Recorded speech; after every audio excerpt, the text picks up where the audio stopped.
শনি মার্গী অবস্থায় থাকার কারণে আপনার মিথুন রাশির জাতক ও জাতিকাগণের হঠাৎ রাগ ক্ষোভ জেদটা বেড়ে যাবে।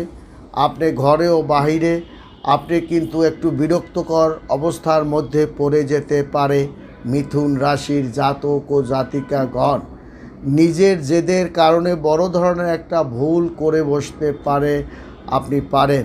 তাছাড়াও আপনার অফিস আদালতে আপনি কিন্তু অহেতুক একটু ঝামেলার মধ্যেও পড়তে পারে মিথুন রাশির জাতক ও জাতিকাগণ।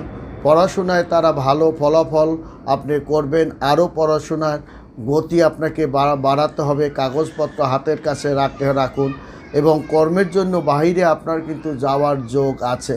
তাছাড়াও আপনার কিন্তু দেখা যায় যে গৌরী যোগ ও সিদ্ধ যোগ ও শিব যোগের প্রভাব কিন্তু আপনার কারণে হাতে অনেক টাকা পয়সা